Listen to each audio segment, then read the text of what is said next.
I turned it to, it says that it should be on. Well, hey, everybody, I don't know what's going on. I have no camera today, but you can just look at my picture. It's just as good as looking at me anyway. Um, that'll work. We're excited to have Teresa Weeks with us today. Teresa is one of our new environmental folks and is working on our projects back in the Midwest. And she agreed to come on with us today. Alicia's calling from Asheville today. Boy, Alicia, you are everywhere in the country. You're one place, then you're another one. And you are in the room for the Eat Weekly podcast, Darlene. Yes, you are. And I hope you're hearing me okay, because my camera's not working and I don't know why.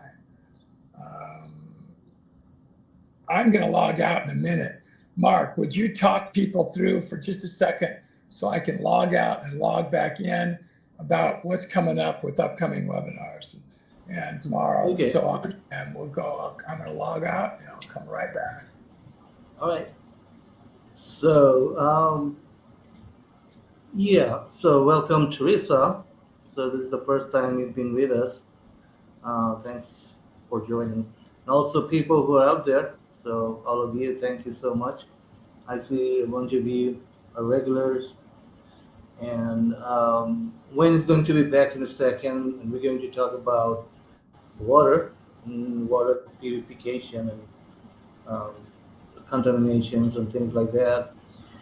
And tomorrow is going to be Mark Shepard's forest ecology. And so Wayne is back. And I'm just not going to have a camera today. This is so stupid.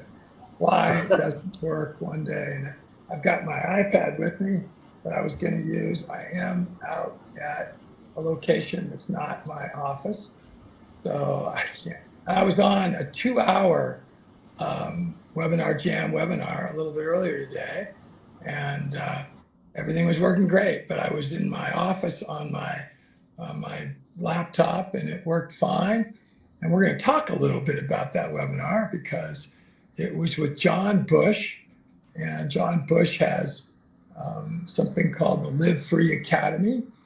And Live Free Academy is a group of people that believe in a lot of the same things that we do here at EAT.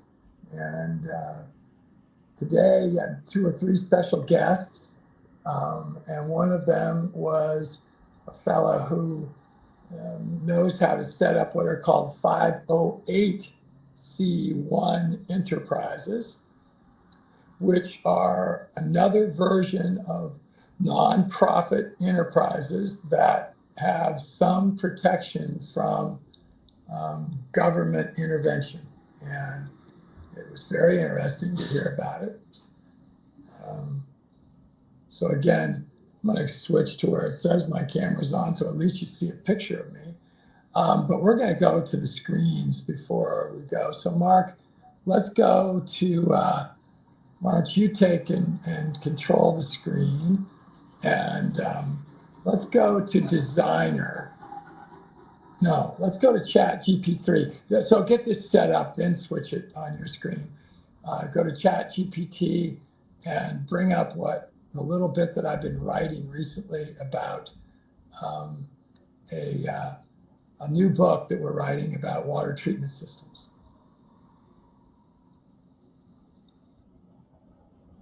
Okay, so I'll go to Chat GPT first.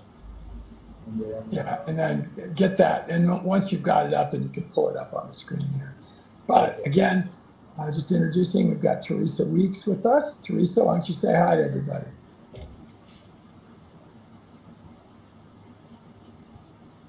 Teresa was all kinds of talkative before the webinar started. Now she's being shy.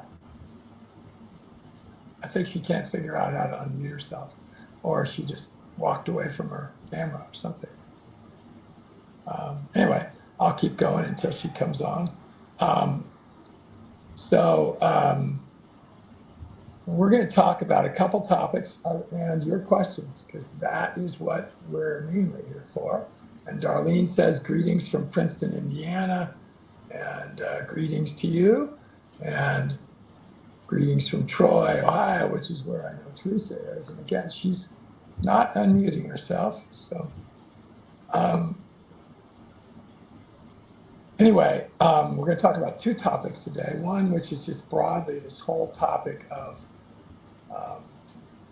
creating business entities that have some level of either tax protection or more broadly governmental protection from various different types of things, taxes, for example. And not that I'm endorsing this at all. It was just a great webinar, almost 4 hours long. The webinar itself was about 2 hours long, and then question and answer lasted for another couple hours. And then we're going to talk about water treatment, because the federal government this week announced some additional standards as it relates to the forever chemical, PFAS. And those standards make it to where I almost guarantee that hardly anybody's non-treated drinking water will meet, whether it's municipal or from your own well or from bottled water even, that you'd be drinking. And there are a very small number of different kinds of water treatment systems, most of them very expensive, that you can add to your home and will treat water to where it will eliminate the forever chemical. So Mark has pulled up on the screen here a outline for this new book that we're writing. And I just wanted you to he's going to just skim through that, just kind of pour through it a little bit, Mark, so people can kind of see the topic.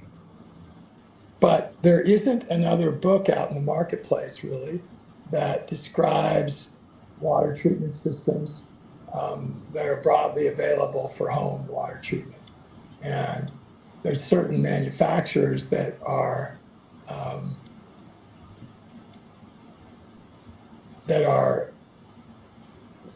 doing systems, but they're not widely advertised. And one of them is Kangen, and I think, Mark, that's pronounced that's spelled Kangen. Pull up another tab and let's just look up the advertisements for Kangen water treatment systems.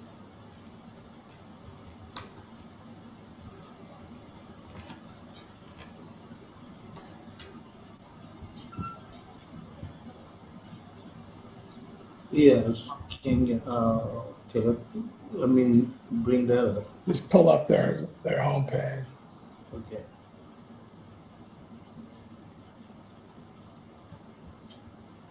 Obviously, Teresa is not unmuted. Yeah, I wonder what happened.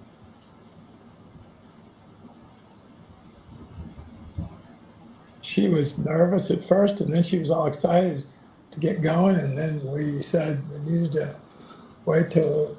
So here we go. Here's a picture of a Kangen system, and why don't you scroll the site a little bit. Let's see how expensive it is, Mark.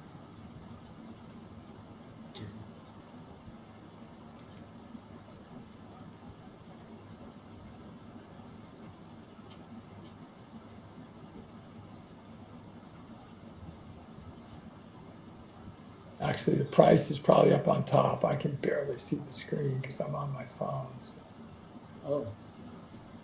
Oh. So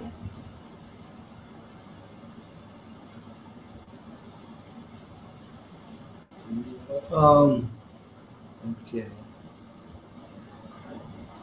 No, it doesn't have a price on this page. Oh, it will somewhere. Okay. We'll look at it later. But Right. so everybody, a little bit of web teaching here. So Mark, why don't you do another search and another tab? Say what's the price of a Kangen water treatment system? I would be doing all this stuff, folks, but because we're doing it from a phone, which I didn't intend to do, instead of a laptop or the tablet, which I could have gotten it a lot bigger, I'd be able to show it, but I can't do it here.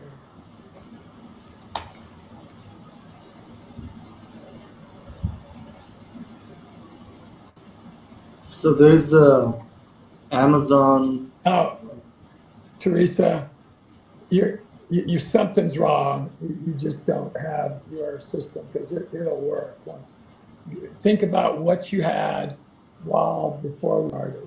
So you have to make sure there's all kinds of things you can press and buttons. You're just gonna have to figure out which one. Mark, you might have to unmute her. Let me see if I can.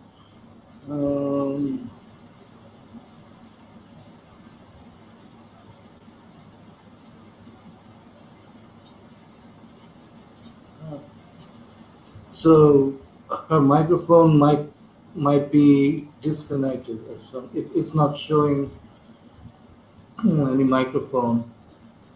So Okay. That's okay. We did it. All right. So did you do a search? How much yeah. what's the price of a Kangen water treatment system? Okay, I got it on Amazon. Let me open it up. So,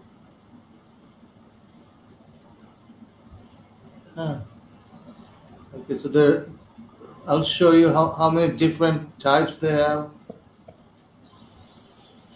So, let me show you what they have. Yeah, when I did a search for Kangen, and like several of the things came up, and I think these are like all different types of purifiers. Those are not, that's accessories. You haven't gotten to a system yet. There's one right there.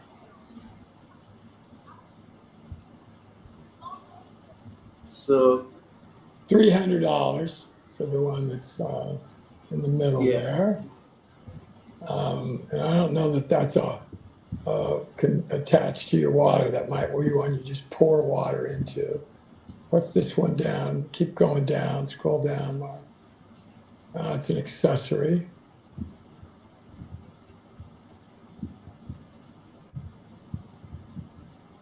Anyway, here we go. Here's another one. No, there's not price. Keep going. There's one. Yeah, they're all like different types of. Those are not treatment systems. They're accessories for it. Still not seeing a system. Again, I wouldn't have looked on Amazon. They sell it through distributors. So anything you see on Amazon is used that somebody else is selling, or they shouldn't be selling them there. One of the benefits of some of these systems that have these selling programs is that they only will sell through licensed or registered distributors. So they make sure those people have some knowledge about what they're selling. So we'll, Mark, why don't you do a search for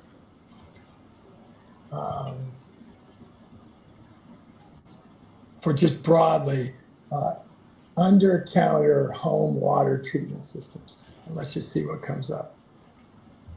Under what? Under-counter Counter. Okay. home water treatment systems.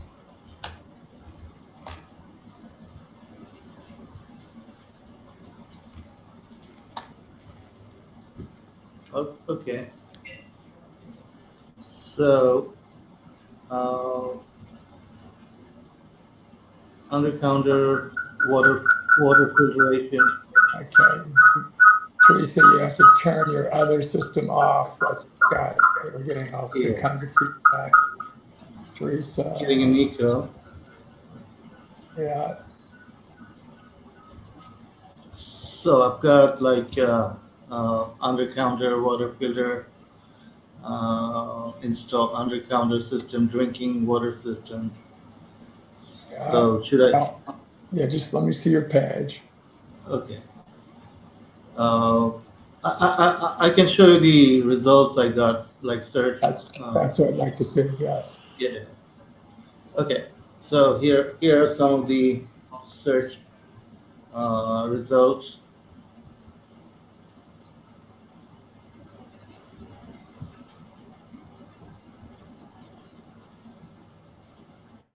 So there's one made by a company called Brondell. There's one from Home Water. There's one from Apex. And let's see the prices. 185 for the Apex. No price on that one right above it. Mark, what are you doing to your screen? It's going all over the place. I'll just scroll up a bit.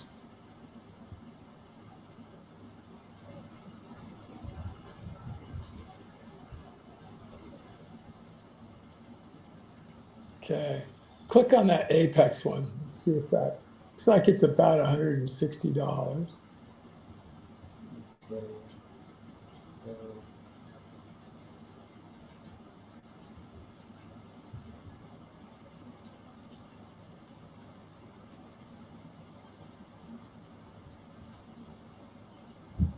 It's like Teresa's back. Yeah.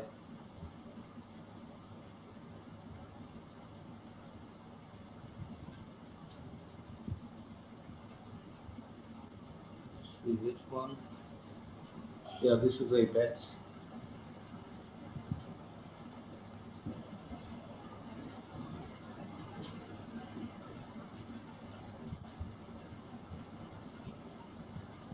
Are you on Amazon? What are you on? This is the site. This The is their one. website, Yeah. Apex. Right. I don't think this is Apex. It's somebody that sells water treatment systems. It's a Yeah. company. I want to see the Apex, the company's website for their system. Yeah, this is Apex. See that? Apex. Export Okay. water filters Apex. Okay.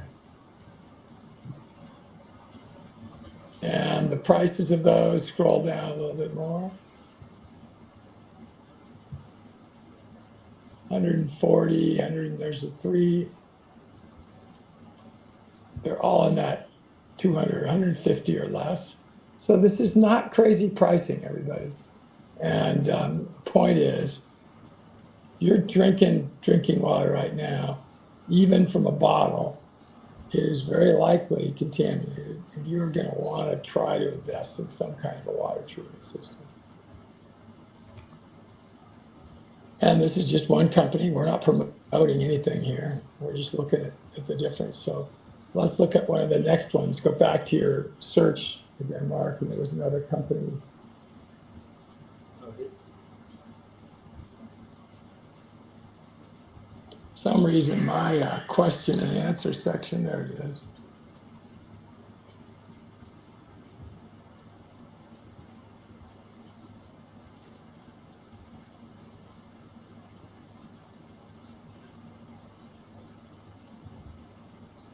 Yeah, and Teresa put in the website for Kangen, Steve's.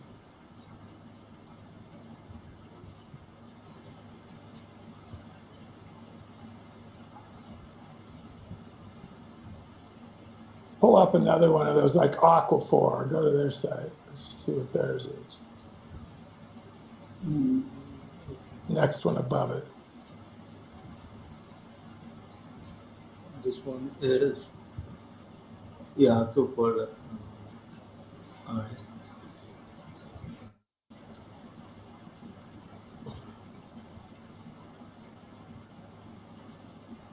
So we should put in a very long message that you guys might want to look at about protecting coastlines. It's really great. I didn't prepare for that, so don't really have anything to discuss. You got something coming up on the screen, Mark, that's blocking out the page that you got to get rid of.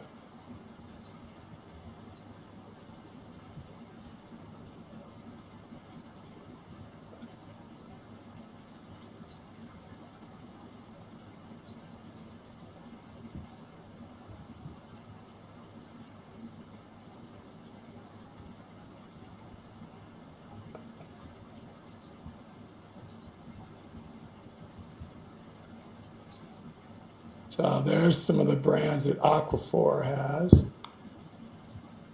They're not listing their prices there, but they probably have in another place. Oh,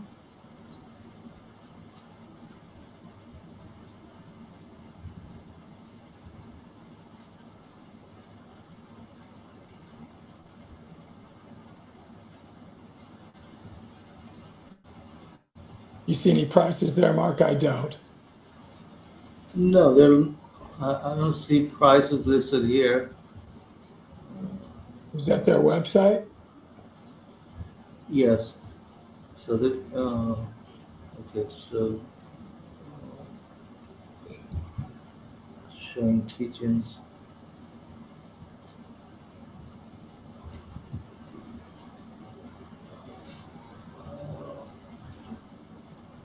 POU stands for point of use, everyone. So that's what that acronym that you saw on the page a second ago. So the problem with this chemical, PFAS, PFAS, big long chemical name, is that it isn't just contamination that you would get by drinking it. It's also contamination from dermal contact from it. So it means if you're taking a shower and it is hitting you, there's evidence that it's cancer producing. So here's a system that they're showing us looking at. So that scroll to the right there, Market. It's telling you a little bit about water systems for different uses. What's the main difference between something there? We can't see most of what's on the page right now. There we go. And these are pre-filters. They're not talking about the actual systems themselves.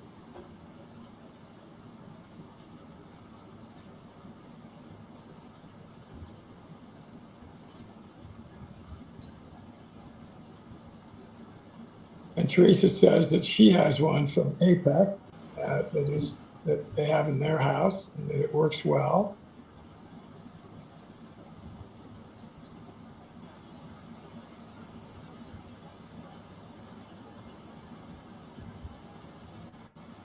And it sounded like Darlene wanted to be unmuted, Mark. We could unmute her and let Darlene Well, let come me in. see. Oh, okay. So, Darlene, yeah, okay, I just allowed you to join in. So, yeah, Darlene, you're able to join now.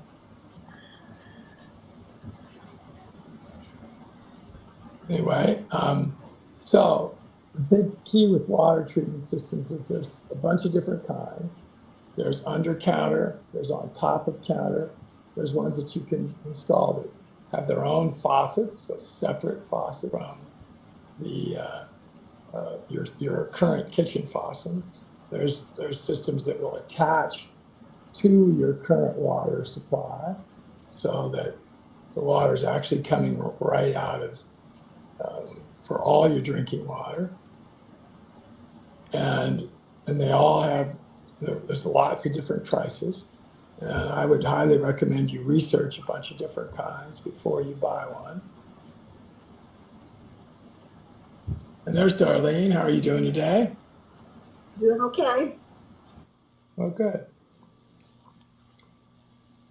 Now, I was just trying to remember the type of system I have downstairs. Okay. I'd have to go down there and take a look at it and get the model number off of it or name off of it. I was going to walk over here and see if I got it in the file cabinet. But it uses salt of some sort to clean the water in the house. Yeah, and that's probably not a water treatment system. That's a water conditioning system.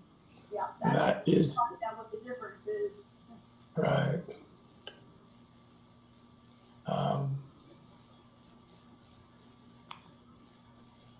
But that's still something useful and good to have, depending on how hard your water is, because a lot of people have very hard water, and it will actually corrode your piping. It'll cause film to accrue on surfaces and other things. A lot of times that kind of a system that uses salt is called a water softener. So it makes the water, and soft means that it's got less minerals in it, and therefore it won't create a film, it won't corrode metals or even plastics that it touches.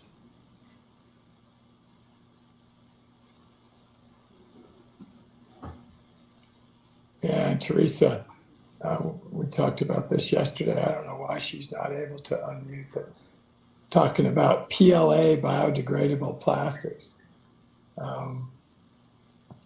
Anybody have thoughts on that? Darlene, did you figure out what brand you have? I'm just getting ready to bring up here. It's a Hamilton out of. So I was going to go and put their site in here and see. But you're probably right. It is primarily for softening and filtration to get that stuff out of the city water. And it's still very good to have. It's better than nothing right now, but this is another area to look into. Excuse me, Wayne, can you hear me now? Yes, we can. That's great. Oh, good. Okay. I'm going to mute then. You let me know when you want me to join in. No, why don't you stay on right now? This is Teresa, everybody. Teresa. Hi, everyone. Thank you for your patience. And she's the one that actually put in the question about thoughts on PLA biodegradable plastics. And tell everybody what your concerns are with them or not with them. In other words, why are they good, maybe, and I think that is the case. And why did you start to think about it? Yeah, so, as our household uses these plastic water bottles and, we get other drinks that are in these water bottles that go in our oceans, and they really don't degrade. And, not to mention what Wayne was mentioning yesterday is the plastic that actually gets into the water that we ingest. So the PLA, the polylactic acid, is biodegradable, and it's extracted from natural sources like sugarcane. So I think, in my opinion, it would be a better alternative. As far as a manufacturing standpoint, I don't know the cost. Obviously, I've also seen where other water distributors have gone to boxed water, so you're not dealing with plastic. So there are some alternatives out there. It's still kind of new, but I'm hoping that it gains traction so we can definitely have a better carbon footprint and better handle on the plastic situation. So that's basically what I have to share. I hope I'm not giving you feedback here on the being. So I'm going to unmute to see if that feedback stops. There's a little bit of feedback there, but not bad. Mark, look up PLA real quick and look up images of it. Put in PLA bottles. And let's just look at some images, and so that people can see what Teresa was talking about there.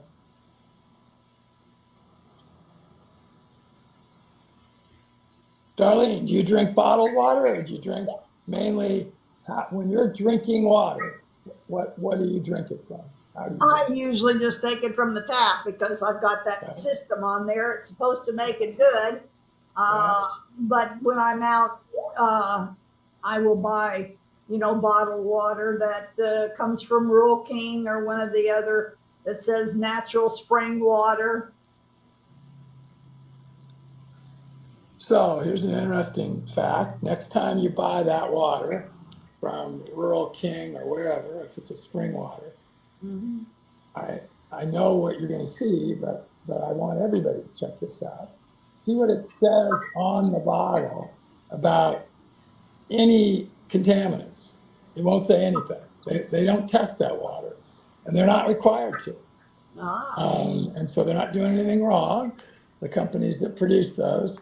So you really are trusting that wherever they get that water from, and it usually is spring water, it's usually not a bad water, but it is that it is a water that is clean. And it's been a concern of mine for years that any company that sells bottled water does not have to do some kind of testing to, and then disclose the results of that testing to the people that drink their water. And they don't. There isn't any testing required. So Mark's showing a site here but it looks like this was more broadly. Could you just do the search on PLA bottles and then just click on where it says images in your search, Mark? Because it'll show us a whole bunch of different images of bottles. Okay.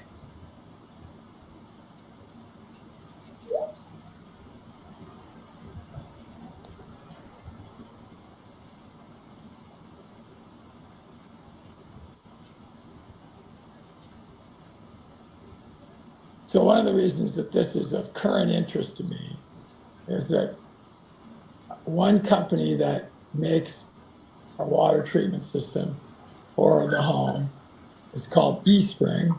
And it's a higher end. It's much more expensive than these $300. Here we go. A bunch of pictures of bottles. Just kind of scroll a little bit down there, Mark, and people can see what different ones are. Does it show what brands any of those are? I can't see because it's pretty small.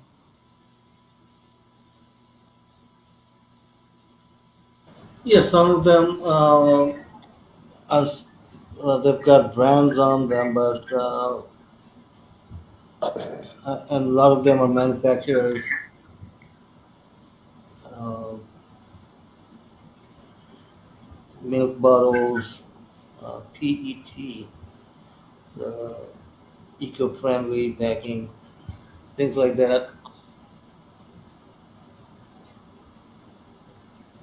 Yeah, and most of them are not the bottles that you would buy a case of bottled water and get the bottle from the case. Instead, they are drinking water bottles that you would use to put your water in and then take it with you to drink it. Now, over on the right, in the row you're on, right, the second row, that looks like it's one from a manufacturer. It might be one that you buy a drinking water form is in the bottle.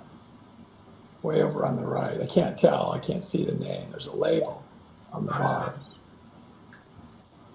Excuse me, Wayne, the research I've seen is that they're really popular in Europe. I see there's some manufacturers in China. It's just not Australia. It just hasn't gained much traction in the US.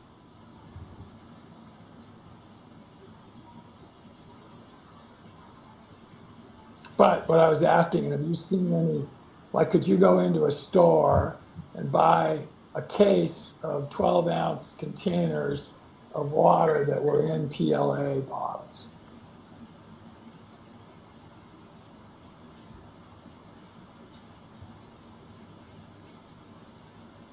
Or are people buying the bottles and then they're putting water in them that they get from their tap or wherever else? She's having trouble with her internet or something because she's going in and out. Okay. Yeah. I don't know what's happening. Yeah. I apologize again. The pictures that I see, they do look like a similar, like a vitamin water bottle, Gatorade bottle.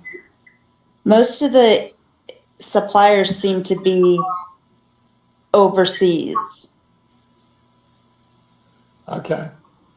Have you ever seen any in stores that are labeled PLA bottle? I've not. That's why I'm just asking. Because I think No, I have not. I don't know if anybody else on the webinar has. I haven't. Just getting ready to do some internet Yeah. search. You haven't seen any either, huh, Jolene? Nope. Okay. But I'm just getting back into, I guess you can say, this movement. I've always been, in the country, and we had our own wells and our own cistern and stuff like that, where we caught rainwater and etc. And so we kind of lived off the land, and then I got away from it when my husband died in 2010, and where I couldn't keep take care of everything. So I really missed that, and I said my health is deteriorating, and I know the reason is I'm being exposed to things that I shouldn't be exposed to. So that's why I'm back here getting involved with you all again. It's like, who were the people back then that were part of the Dennis Weaver group in economics? Those were the people that were worth being part of. Well, I hope we're worth being part of now. Yes, I do. So, Teresa, when you've seen the PLA bottles here in the U.S., are they mainly ones that would be ones that you'd put in your pack or in your whatever you use to carry something around in, and then you'd take water from some other source and put them in the bottles? Because that's what I've seen. That's where I've seen PLA bottles. Correct. Yeah, I've seen it more individual. Right, not in cases that you'd find them in. Right. I'm looking up now to see if I can find any U.S. based. Looks like there's a company called Naku. The website is www.n as in Nancy, A as in Apple, K as in kangaroo, U as in umbrella, .us. And they have 500 milliliters individual bottles, 250 milliliters, and let me see where they are located. Contact. Let's see. Send your request. Yeah, it is not in the U.S. the contact, so I'm going to keep looking as we're talking and see if I can find something else. I'm gonna mute now. Okay. Yeah, I think she's right. You just don't see them here in the U.S. much yet, and that's sad. It means that they're really ahead of us across the globe. But again, something for us to be thinking about. But let's go back to what Darlene has in her house. She has softened water, and there's nothing wrong with that, because usually a water softened system will have a pre-filter ahead of it that the water goes into, and it usually will take a lot of what we call the solids out of the water, and that's good. And so it means it probably would take microplastics out, for example, if there happen to be microplastics in your water. And it'd also take out things like iron and maybe other metals. And then the water goes from there into the softener, where it's a chemical process where the water itself goes through the salt, and it doesn't become salty. it actually just it takes a lot of the minerals that cause it to be hard out and makes it considerably softer. So it's very good for your pipes and for films that will develop and corrosion. Um, you know, and so there's nothing negative about it. The problem with the water softener systems is, one, they're pretty costly. I don't know how often you have to replace salt in your system, Darlene, but there's a cost to that. And also they have to backflush on a regular basis, which means that the water doesn't go through it to go to you. They actually automatically, they do this on their own. You don't have to do it, they program them. And they put water back through, and that all gets discharged and goes as wastewater. So they actually waste some water that way. Yeah. And then they all have to operate electrically, so there's an electrical cost for them. They don't take a lot of power. It's not very much power that they take, but they take some. Yeah. To where, again, most of these under-counter type systems don't have any power needs. They're a lot more hardy in terms of what they'll filter. And they're not softeners. They're either reverse osmosis or activated carbon or any number of different types of systems, which is what we're going to write about in this book that we're putting together. So that's just a little bit more knowledge on water softening, and the means of dealing with it. So is there a communities that are actually actively building communities that are environmentally, biologically friendly, that are looking at all of these things ahead of us, or that we can tap into? Or is this something we all got to start at from scratch? Well, there are certainly companies that would be promoting their products that will have developed communities around their products, right? So, so their water treatment systems, for example. And so it would be a virtual community of people spread out, around the country or around the world.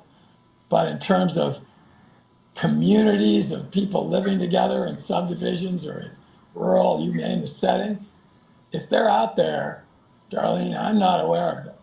Well, maybe that's where we need to be looking, is actually start looking and seeing on the internet. Might be something to start. So I'll write that down as communities. I'll look for that.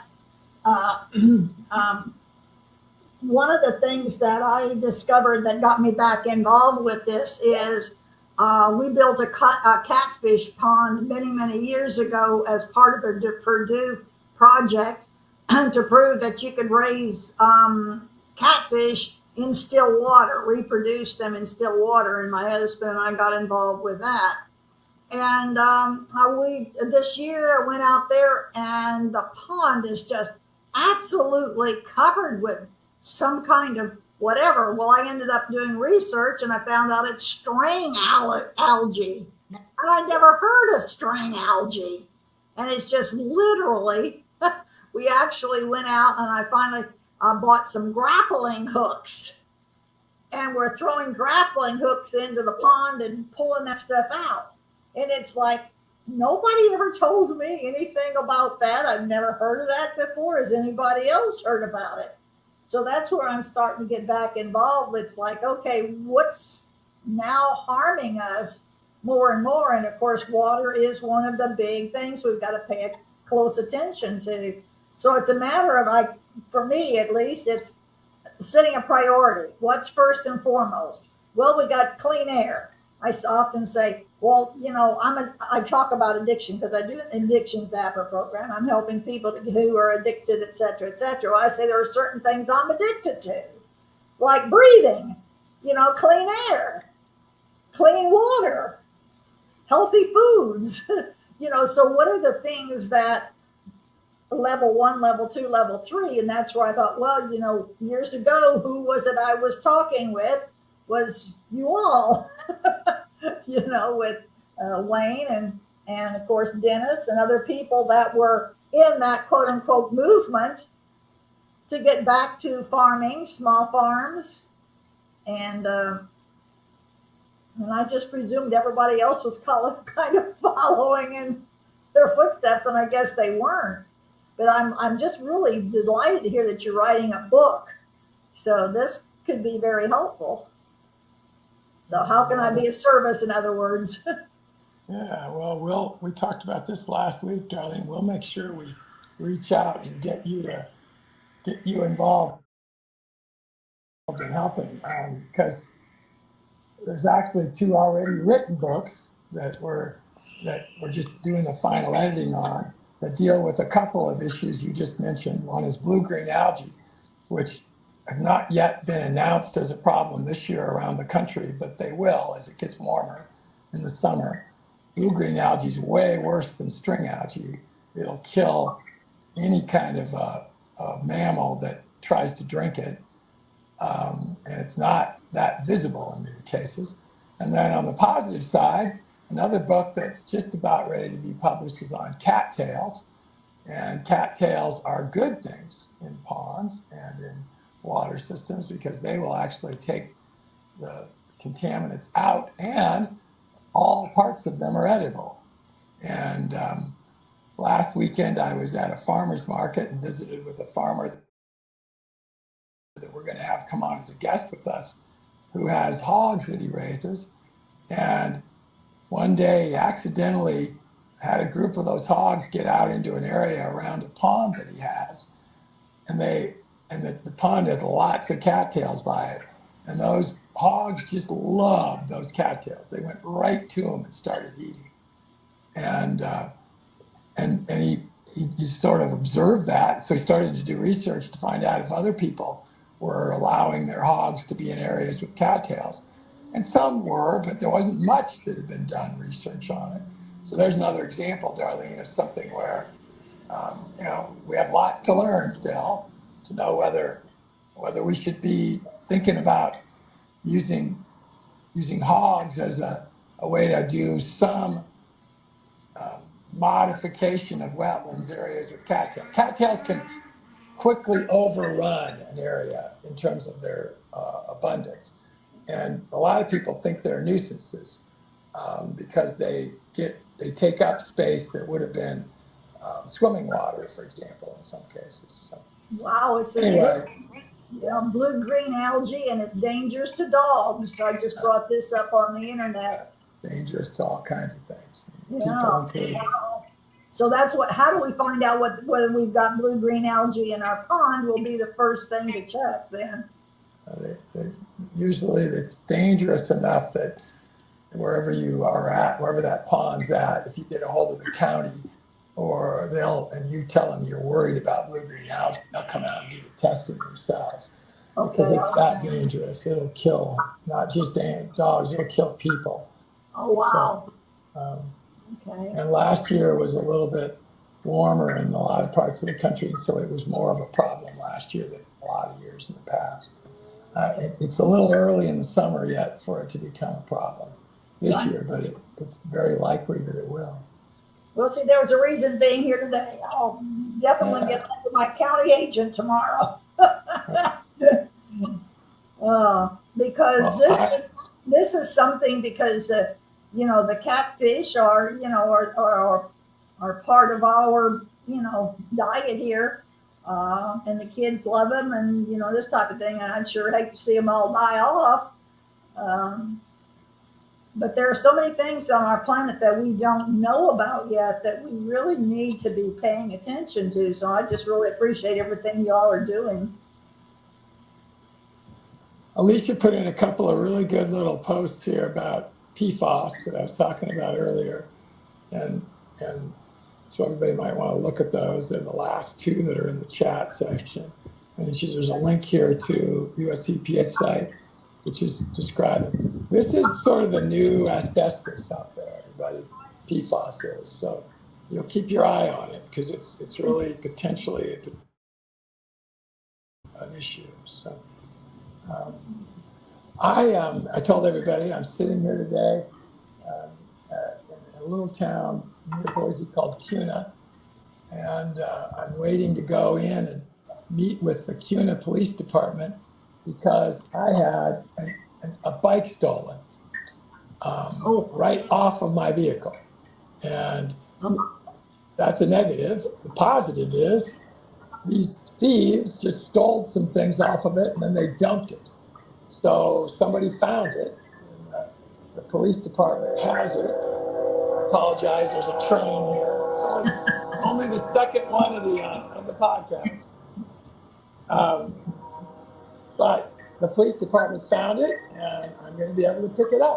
So That's a good. little bit of the bad in people, and somebody was terrible enough to steal it, and then the good in people for the fact that somebody else found it where they'd abandoned it and turned it into this little town's police department. So I'm going to be able to go and pick it up.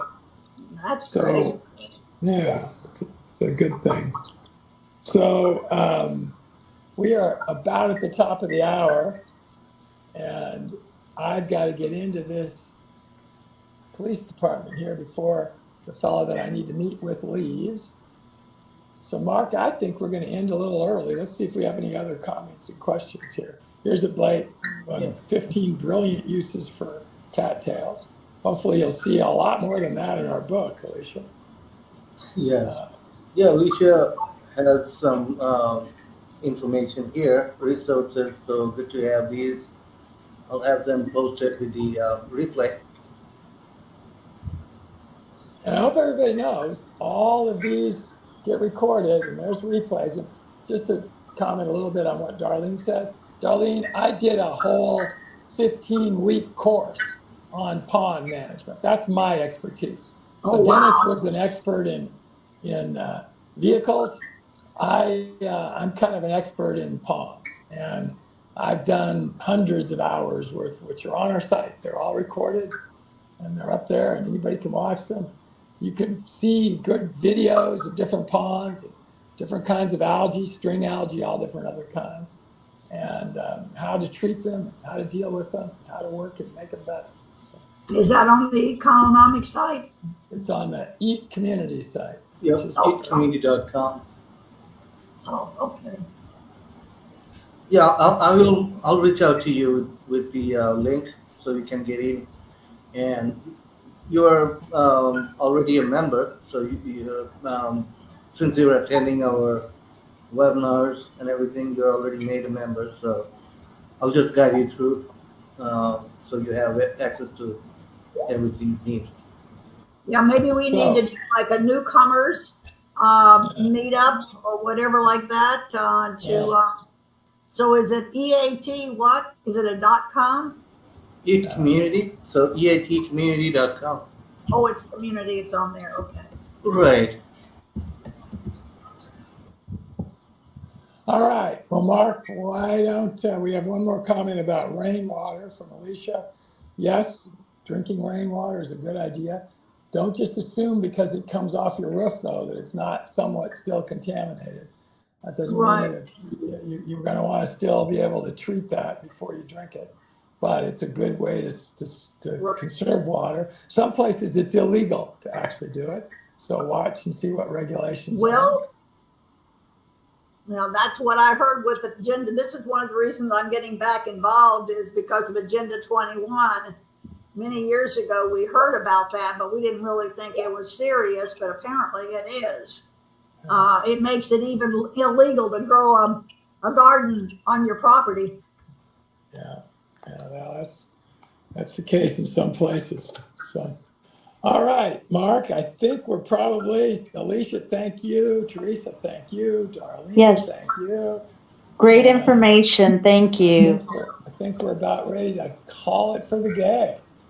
All right. I wish I could wave to everybody, which I normally can. I don't ever remember a webinar when I couldn't even use my video. I don't remember ever doing one this way, but anyway. I seldom ever use this webinar jam or this webinar one that you're using, so I'm not familiar with it. So I'm going to have to do I'm not even able to find my way back to it. Yeah. All right. Well, thanks, everybody. Have a great day. Bye.